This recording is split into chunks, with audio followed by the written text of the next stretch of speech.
Hello, everybody, and welcome to another episode of Every Day's a Train Wreck. I'm your host, Marley Major, and I have got a repeat guest for today, Jennifer Dawn, who is an amazing coach at Jennifer Dawn Coaching. But today we're going to kind of talk about something very cool. She told me this story and I was gobsmacked. Shocker. It's all about energy healing. I know, one of my favorite subjects. So please welcome Jennifer Dawn to the show. And Jennifer is going to tell you all about how she found this magic woman and walking on those papers was all about. So Jennifer, welcome. So glad to have you.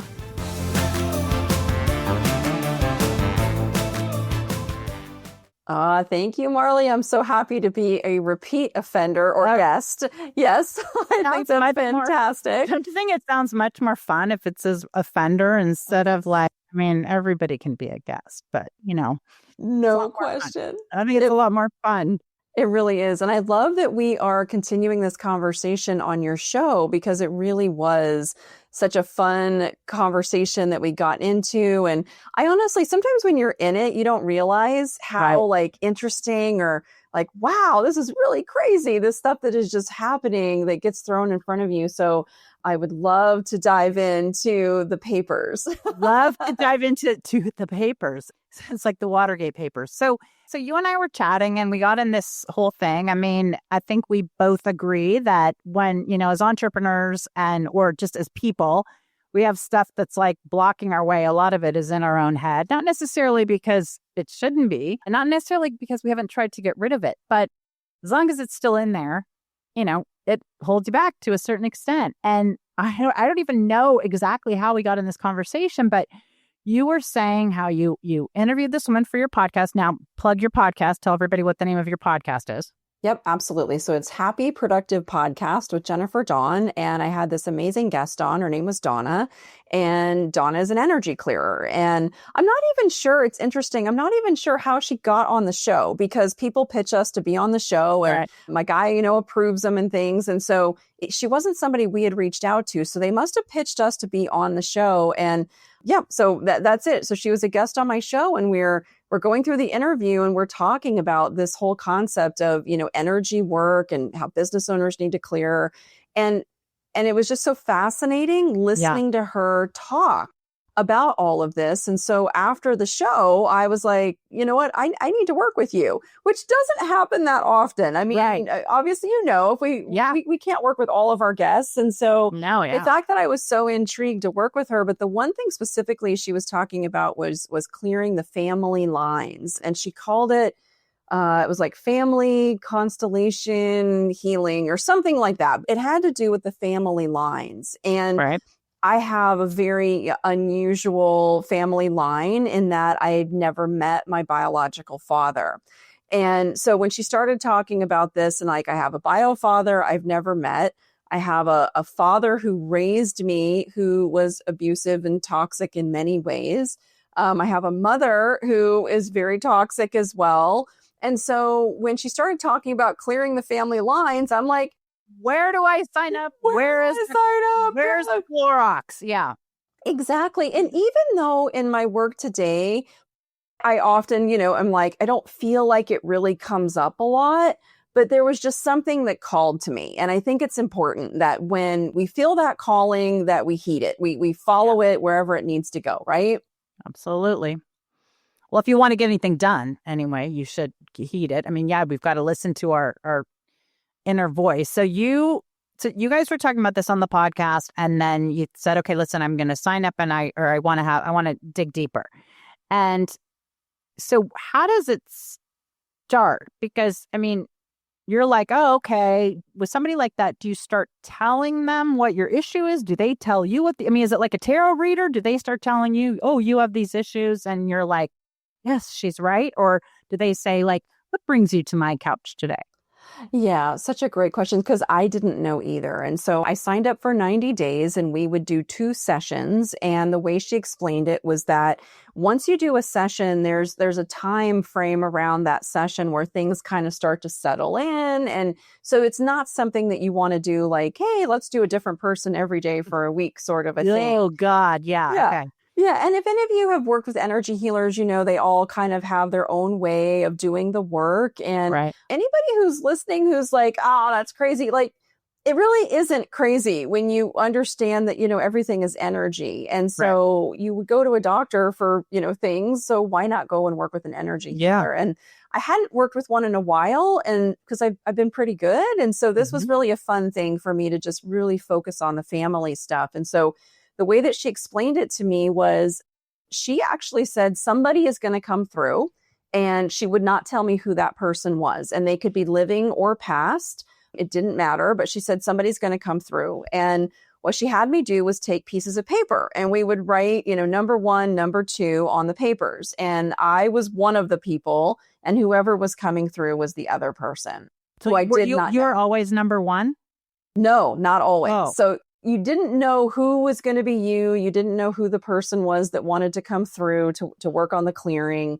And so then, and her and I, so she was based in Australia and I'm in the US. And so we were doing all of this over Zoom. So it was really kind of cool. That was a virtual thing that we were doing on Zoom. And so, the camera was shared. And so I would, but she's seeing your face though, right? Like you're seeing her, like she's not an AI chat bot.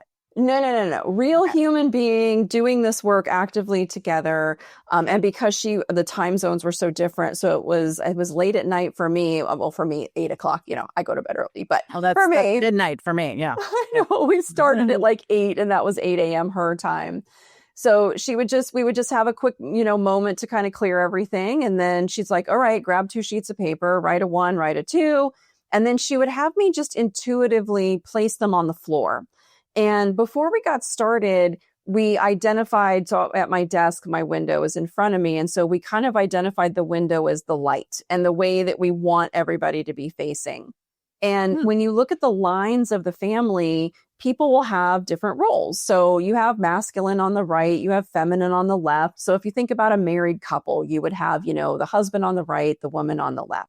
Okay. And so, but if you look in the room, she would have me place the papers in the room of just intuitively how things felt. And so for the very first time, I had my 2 papers, my 1 and my number 2. And so I placed my first paper, which was looking directly at the light, which was facing the light. And my second paper was directly behind it, almost like in the shadow. So 1 and 2. If you're not watching on the video, 1 and then 2 is just directly behind it. But they were both facing towards the light, which was actually a really good thing. And so as I stepped on the papers, the first one, she has you just sort of clear, take a moment, and then you step onto the paper. And the idea behind it is that you're just intuitively reading whatever comes up, however you feel. Now, is it like Twister? Like, are you jumping 2 feet on to number 1 or like, how do you, like, what does she give you these rules, or she just says, touch the paper, or what? Like, she does give you definitely some guidance and some structure of just like, you step, I put both feet on an 8.5 by 11 sheet of paper, and then I would stand on the paper. And the crazy thing is that you would feel things when you stepped on the paper. You would feel this energy and you didn't know really whose it was. Sometimes the energy was very wobbly. Like I would just be like, oh my God, I feel like I'm going to literally fall off of this paper. Like you're on one of those, what are they called? The suspension bridges that are like rickety. Yeah. Okay. Exactly, when you stepped on it. And so for my very first reading, I stepped on the first paper and the energy was amazing. It was so excited. It was so happy. And I'm like, I don't know who this is. And You're probably me before you knew me. No, I'm just kidding. Yeah, exactly right. I don't really know who this is, but it's just a very excited, very happy, really energetic energy. And then I stepped on the paper directly behind it.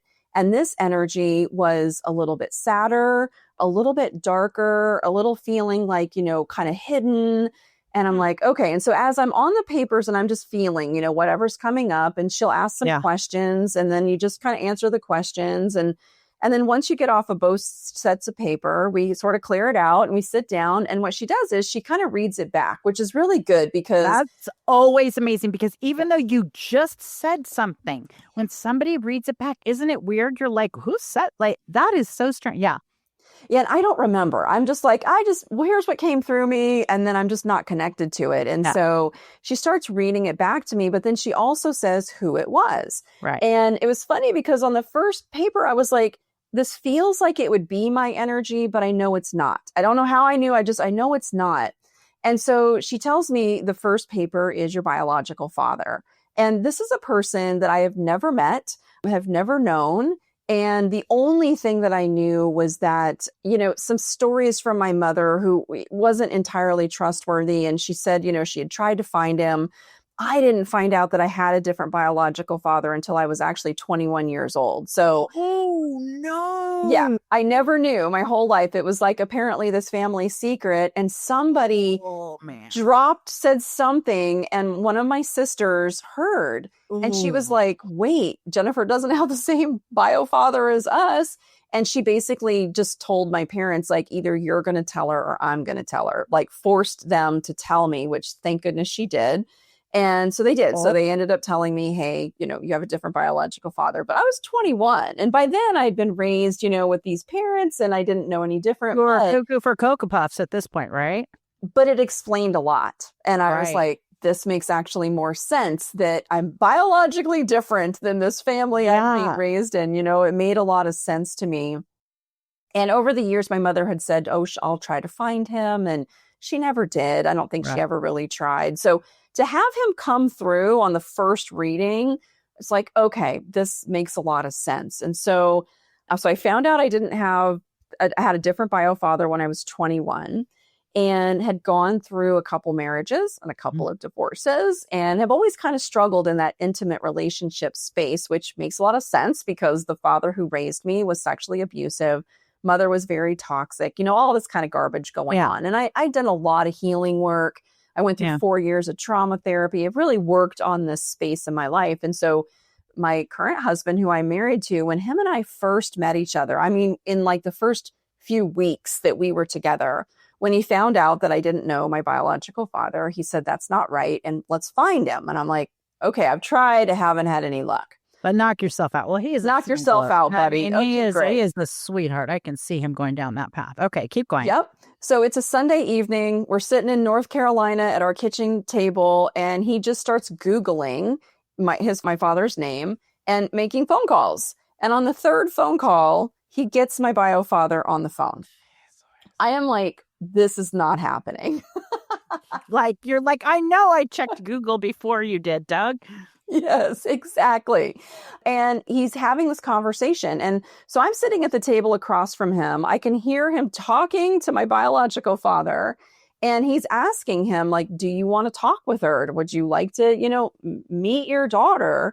And he says, no, he doesn't want to do that. So it was very sad for me because I'm just like, are you kidding? Like, this guy comes into my life and I'm pretty sure he's the one. And he finds my bio father and he doesn't want to talk to me. And how long ago is this? Oh, my goodness. So this would have been probably about, Doug and I have been together 13 years. So this would have been right when we first met. So 13 years ago. So, see, the first thing that would have come to my mind is if the bio dad said, no, I don't want to talk to her, which it's a miracle. My bio dad does talk to me and he's my real dad and has always been my dad. But he has had many times where he's not been interested in talking to me. But the first thing I'd think is, oh, my God, I'm not going to close this husband, right? Like, there's no way this guy is going to go through with it because he's going to think something's wrong with me. But you probably didn't think that. You're probably like, oh, bummer.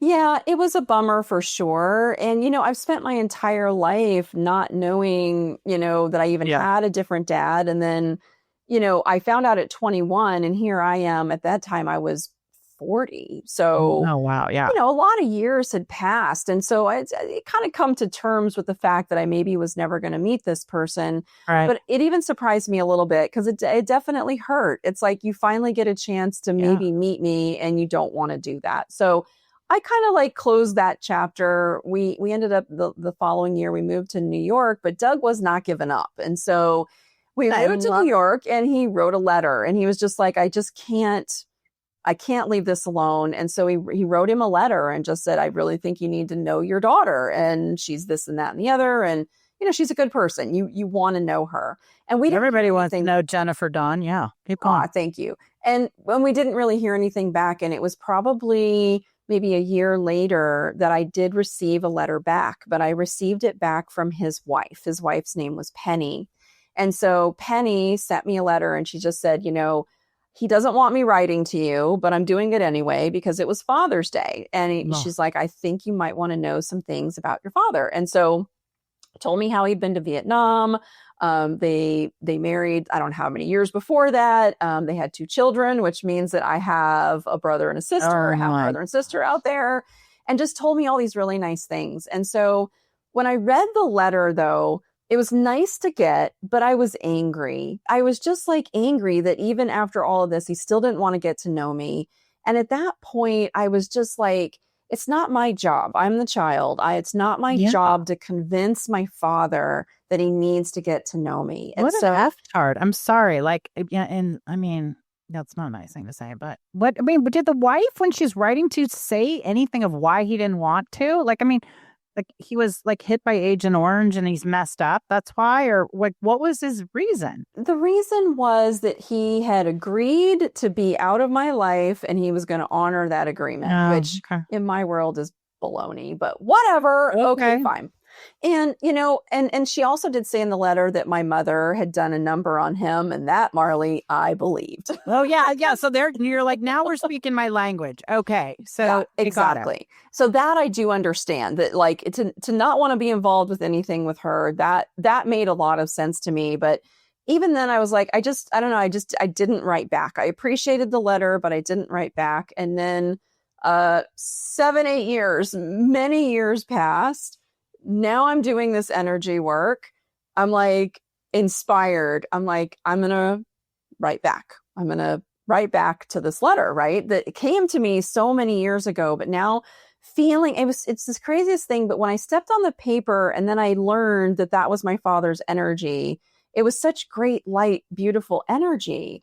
And so this is 7 years after the wife says, hey, still doesn't want to chat, but you've got a brother and sister. Now you jump on the Happy Feet papers. Happy Feet says, oh, it's the biodad. And now you're like, F this, I'm going to try again. Exactly. I'm like, all right, it's time.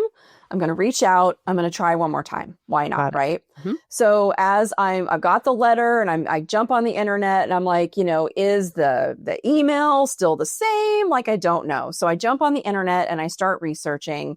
And what I find is my bio dad's obituary, which devastated me.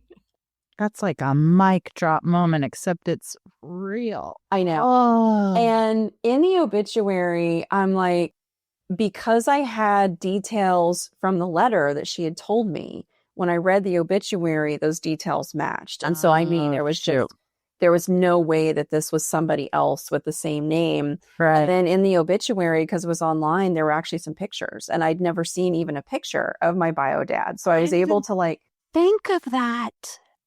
Because I'm like, who do I look like? And I look just like him. So it was really interesting to be like, oh my gosh. And now here's a picture. And so in the obituary, it mentions Penny, his wife, who had sent me the letter. Yeah. And so after a couple weeks of crying and grieving and just being like, this is so sad, I was actually scheduled to be in Las Vegas for a mastermind group. And Penny, they lived in Las Vegas. And so I was like, all right, Jennifer, you know what? Penny wrote the letter. I'm going to reach out to Penny. I'm going to be in Las Vegas. And even if I got to go knock on a door, I might take this chance and I might just go knock on the door. Right. Yeah. So again, I start like double checking addresses and things like that. I start reaching out. And then Doug and I are actually at dinner on a Friday night. We're talking about this of like, I'm going to be in Vegas and da-da-da-da. He's on his phone. He starts Googling around and then he just freezes. And I'm like, what? He's like, you're not going to believe this, but I just found Penny's obituary. Oh, MFer. I'm like, are you shitting me? Like, find out so you Googled how long had it been since the dad had died? He had probably died a year or two after she sent that letter. So I think. Oh, so it had been a while. Yeah. Yeah. So he had actually died some time ago and I had no idea. And of course, I, send a Vox to Donna when I find out that he's gone, crying. And she's like, Jennifer, keep in mind, you were probably at a place where you could receive it and you could know that but now was the time. Like you needed to know you can handle it. I know it's super sad, but part of her advice also was that he is he was in a place where he could actually be receptive to me, not in this physical world, but, you know, in another world, right? So where he could actually be open to it. So, yeah. So we found Penny's obituary, which is, again, very sad. How far? Okay. So how long had Penny been gone then at that point? She passed about 2 years after him. So she'd been gone a while too. She'd been gone a few years as well, which of course meant me beating myself up. If I'd have just written back right when she wrote me, I might have. I don't know. I mean, she might have had Alzheimer's and been an Uber witch. I mean, who knows? You know. So okay, all right. So Penny's night as well. Yep. So Penny is gone as well. So I told my husband, I'm like, this is emotionally really tough. This poor husband. But I know that I have a brother and a sister out there. And so I say to my husband, all right, I don't know why I felt called. Let me reach out to the sister. I said, I'm going to try one more time. And then if this doesn't go, I'm done. Like, this is too emotionally awful. And he's gone. Penny's gone. I'm going to try. So the sister has a very unusual last name. And so my father's name is a very common name. So it's kind of easy to find a whole lot of them. But she has a very unusual last name. And so get back on the internet and start cyber stalking, find a phone number. And I actually managed to find like her LinkedIn profile. And when I saw her picture, I was like, holy crap, she looks a lot like me. No, really? She looks a lot like me. That is crazy. Yeah. And so I was like, all right. So I did. So I called, I left a message, and I just said, if your parents were these people, please give me a call back. And so that's right. Because you don't know if she knows about you. No idea. Right. She don't know if Penny told her. Oh, man. Right. Okay. Right, because I'm the family secret in my family and their family. I'm the big secret here. So, which is very interesting because in the first reading in the energy clearing, remember I said the papers were one and one behind it. Yeah. And so Donna and I, as we worked on this, it was like I was the secret. I was hiding in the shadows. And so that's why my paper was directly behind him in the shadows. And literally in the shadows. Literally in the shadows. And that's a beautiful thing about this work, is that you don't really quite get where the papers are placed and why they're placed. But then once you start doing the work, it's like, oh, I was in the shadows of my bio father, not knowing him, being hidden by him, like all these different things. And so part 2 of the energy clearing is you clear out all that energy and then you put the papers where they actually belong. So that was kind of that's kind of a fun thing that you do. And for me, obviously, it was stepping outside of the shadows and being put into a daughter position and not like a secret behind him. So So I leave this cryptic voice message. Doug and I go out to dinner. We like to eat. And so we're having dinner and my phone rings. It is her. And I take the call, I walk out of the restaurant, and we have this very charged, in a good way, conversation. And we talk for about a half an hour. And during the conversation, she says, I suspected that there might be another. But she didn't know. Oh my gosh, I have chills. Okay, wait a second. So she suspected, but so Penny goes to the grave with this. Yes. Yeah. Both of them go to the grave. Holy cow, man. With the secret. That's bold, because you could have, either one of you could have found out via 23andMe, right? Like, or something like that. Oh, no way. Yeah. Okay, so okay, got it. So she says, I suspected. She's like, no, so my sister, at this point, she is, I think she's like 12 years younger than me. So she's around 40. She's around 40. Okay. And remember, her dad and mom had both passed away several years ago, which was actually really sad. I now know what happened. And I now know some of his, which thankfully, I now know some of his history, medical history, and what he died of, and these kinds of things, which I never knew. So good information to have. Mm-hmm. But she says, I suspected, because she's like, when I was 20 and I wanted to buy a house and I asked my father for some advice, the way that, because he had been married before, and he was not married to my mother, but he had been married before.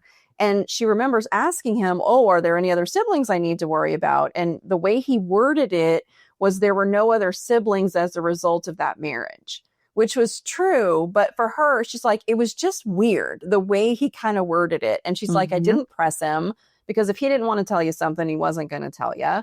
Yeah. And then she said that in their father's will, the way things had been written with the estate, it was written very clearly, like, everything goes to these two siblings, nobody else. And so that's why she was like, there was a couple weird little things that I kind of wondered, but nobody ever told her. Nobody ever knew. And so we had a lovely conversation. And then since then, so this has been, well, I don't know, a month is it. Anyway, let's say 6-8 months ago. It's been, or maybe a year. It could have been longer. I don't know exactly, but it's been a little bit of time. So the good news, though, is that since that time, her and I have actually gotten to know each other. And so she lives in Arizona. I'm originally from Arizona. And so I've traveled out there now twice. And we had a lovely meeting where I got to meet her and her husband. And I had my husband and my daughter, one of my daughters with me. And so we all got to meet. And then I went back out by myself just a couple months ago. And while I was there, her and I got together and had a really lovely lunch. And so we're starting to build a relationship with each other, which is really a beautiful thing. And it's very weird, Marley, because I'm sure, but does she have kids? Like, what's the... She does. So I have 3 kids. She has 3 kids. She has 2 girls and a boy. I have 2 girls and a boy. The kids do not know. And so this might be something that, wait, the kids don't know now even? They don't know yet. Nope. And honestly, I don't know if I would have told my kids either. My children know because so your children know now. Like your children know that you have this whole situation. Oh my God. I thought you were trying to say your kids didn't know. And I was like, well, Jennifer, this is maybe not the best way. It's like on Every Day's a Train Wreck. Be like, why don't you listen to this episode? Okay, got it. Okay, phew.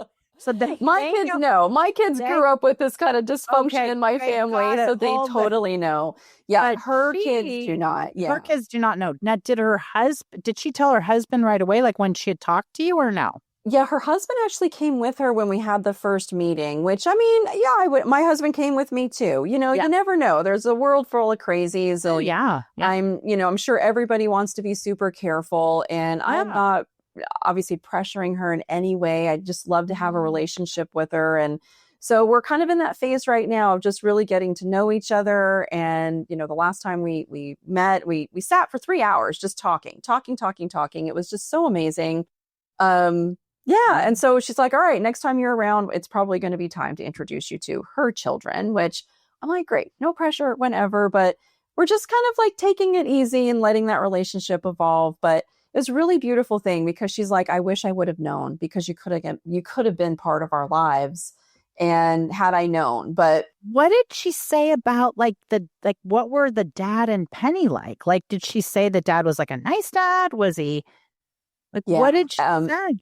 Only good things. Just really good father. And she said they were both the best parents ever. She said they definitely tried to protect them from anything bad, and make it seem like the world was perfect. And so she's like, that's probably why they never said anything, that they maybe thought we couldn't handle it. She's like, of course we could have, but no, wonderful, wonderful parents. Couldn't say any more good things about them. And honestly, Penny, I mean, the fact that she knew that I was out there and that I think she really did try. Penny was a nurse, in health profession, taking care of people. So, and it's funny, my bio dad, he had a company that restored race cars. And if you know anything about me, she sent me pictures of him on 4-wheelers and motorcycles, and I ride motorcycles and 4-wheelers. And so some of that adrenaline, tomboy stuff, definitely I was like, oh, now I see where I definitely get that from. And so what about the brother? Did you ever meet the other brother? I have not met the brother. However, the brother was in charge of the estate. And so the brother, we did not know this, but the brother had asked my bio dad, are there any other siblings? Because if I'm going to manage your estate, I need to know. So he told the brother. So the brother knew. Yeah. Oh, no. And kept it a secret. I'm like, the boys in this family like to keep secrets. And so when I had first spoken to my sister, she asked me, she says, is it okay if I reach out to my brother and tell him about you? And I'm like, yes, of course. And so she did. And then that's when she found out that he already knew I was out there, hadn't said anything. And right now I have not met him. He does not want to meet me at this point. He just says, I already have a sister. That's enough for me. And my sister says, I feel like it'll just bring up too much, emotional stuff of losing their parents. Yeah. Well, yeah. I get it. Okay, fine. But yeah, so I'm getting to know the sister. I would have been furious if I knew my brother knew that and didn't say anything. Was she? I don't think so. Or if she was, she didn't tell me. Okay. I too would have probably been upset because obviously when my sister found out I had a different bio dad, she immediately is like, y'all better tell her or I'm going to do it. Like, yeah. None of this crap. So if she was, she didn't tell me. Wow. And then how has your sister, the sister you grew up with, does she like how is all of it with her? Yeah, and I keep her in the loop of what's happening because so I have 3 younger sisters that I grew up with, and 2 of them I'm not close with. One of them I am. So I'm the oldest, and my youngest sister is Alicia, and her and I are very close. We're super tight. And so, yeah, I keep her, apprised of kind of what's happening. The one thing I don't want is I don't want her feeling like, oh, our relationship is any different. Right. We've been sisters. We have grown up together. Yeah. She's a little bit older than my new sister that I'm getting to know. But no, she's handled it just fine. Her and I are very, very supportive of each other. So it's just been kind of a fun, interesting thing. That whole 23andMe thing, when my sister Alicia did that, the father who raised us, they found out has 2 other. No. Yeah. Come on. I know. No. Yes. And shut up. And so 23andMe told her that? Yeah. She didn't understand what they were saying because they kept emailing her saying, hey, you have matches. And one of them actually reached out on Facebook, and I did actually talk to one of the girls because she was trying to locate her biological father. And I'm like, well, there he is. And so, yeah, he had 2 daughters that didn't know that he was in the picture. So, yeah. So that means he had 6. Wait. Well, kind of. He had 3 with my mother and 2 more girls. So he actually had 5 girls that were his. Girls that were his. And then you, who are now moving over to the other team of the other. Oh, and so what in the world? Oh my mind is blown. Okay, so now your sister's basically going through all this. She is. Or kind of or not. Not really. I don't think that she's really connecting with these other, half sisters that she has out there. She's not really pursuing it too much, but it's funny because my new sister, her best friend, right before I came into the picture, had this happen to her, and her best friend was going through it. And so she was like, oh my God, I just had this sister I don't know existed, came into my life, and her best friend was going through the same thing. And she's like, get to know her. And so maybe that was a nice positive influence because, just the timing, the synchronicities. Those magic papers are flying all over the place. I mean, obvious. What in the world? Okay, so is the dad that raised you still alive? Yeah, he is. So does he know now that he's got the 2 other kids? Oh, yeah, he knows. If he's going to do anything about it, who knows? He's not the he's not the greatest person. And so I don't actually have contact with him anymore. I severed contact with him many, many years ago. And so he does know that they're out there, but I doubt, he knows that they're out there, and his story, I think, is a lie because he lies a lot. And yeah, not my problem. Not my circus, not my monkey to deal with. Yeah. Wow. I'm just thinking of the Christmas stockings here. It's it'd be like a telenovela, the stockings switch. Boom, boom. Now they're. That is, oh my Lord. So, but so then did your sister tell your other 2 sisters? They all know about his 2 illegitimate, and they know that my bio dad is a different one. So yeah, they all know about all of this. So now this is, oh my gosh, this is more than one podcast. That's for we'll talk about the papers. So the very last, my first session started with my bio dad. My last session, Donna didn't even have to tell me because her and I, we didn't want to do the dad who raised me. Neither of us really wanted to go into that energy. Yeah. And so we ended up kind of putting it off. But the very last session, we're like, okay, we need to do this. And so when I first placed his paper, it literally, I couldn't get it far enough in the room. It was of course facing the opposite of the light. Wow. And I just intuitively, I'm like, Donna, like if I could place this outside in the front yard on the as far away from me as I could, I would do it. She's like, I know. So I step into his energy. It's so very dark. And this is a person who did some very bad things and just very, very dark energy. She wouldn't even let me stay in it for very long. But after I stepped out of it and we completely cleared it, so we're doing this clearing like in January. It's winter, okay? I'm upstairs in my office. It's the middle of winter. It's, 9, 10 o'clock at night, pitch black outside. And you're in you're in upstate New York. I'm you're in not in upstate La New La York. Land, California. Yeah. Up in New York, so it's cold. And I'm on the second story of our house. And I look outside and my husband is outside in the backyard and he started a fire in our fire pit. Now I'm like, there's a foot of snow on the ground. And it was so crazy, just the coincidences that we did this clearing. We cleared everything out with the father who raised me. And I said to Donna, like, I want to just get rid of the paper. And as I look over my screen, I see a fire in my backyard. This should not be there because there's a foot of snow on the ground. Nope, and I was Doug. I'm like, there's Doug. And I'm just like, I want to go burn it. And she's like, yes, go burn it. Run. I go outside. I've got my paper. I'm like, saying to my husband, I'm like, what are you doing in the middle of the night in the freezing cold? What are you burning, Doug? That's what are you that's doing? who should be on the podcast next. Okay, yeah, keep going. Yeah. He's like, I don't know. I just felt like I should start a fire tonight. I'm like, I know. I'm like, I'm so happy you did. I said, I need to burn this paper. And he knew what I was doing but he didn't know that was the night we were going to do that person. And so we burned the paper. But it was just really crazy how that last session of the papers, I wanted that paper out of my life completely. And my husband just for no reason starts a fire and we're able to burn it that night. And so, now how long ago was that? Within the last few months. Oh, wait a second. This was like of this year? Yeah, this was all happening like this year. I started my energy clearing with her last year. We started last year and it came into the front of this year because March was when I was going to be in Vegas. I was in Vegas at the mastermind group was this March. So this is all really recently happened.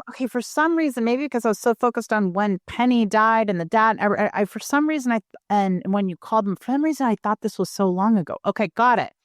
So, wow. Okay, so now that the paper's burned, et cetera, like, how do you feel? Do you still feel like, do you feel better? Do you feel like there's more to resolve, more papers to burn? Like, what are your thoughts now? I do feel better and I do feel far more resolved. And it's okay, it's going to sound crazy. Oh, not to me, girl. Oh, if I didn't know any better, I would say that I was raised by a loving father because after I did this clearing, I could just feel my dad. I could feel his energy. I could feel him around me. I could feel him supporting me. Even though we didn't have a life together here on the physical earth, I could just feel him with me. And the one who raised me is just so out of my life in every way possible. I actually feel a lot better. And it's changed some things for me, for sure, of just feeling like I could, step out of the shadows. I know who my father is. I know where I come from. Right. I know he was a good person. Yeah. You get raised with somebody who isn't such a good person. You're like, Oh, yeah. But knowing that I actually came from a good father, I don't know, something about that really helped heal me and made me feel better about the whole thing. That is awesome. Well, I love all that. So, okay. And here's my thought with all of this stuff, which also you and I have talked about, which is even if it is a placebo of you do this work, you think you're going to feel this way and you feel better. The way I look at it, it's not illegal, immoral, or whatever, then who cares? You freaking go do it, right? Yeah. I mean, you feel better and that cleared stuff that has been going on for a very long time.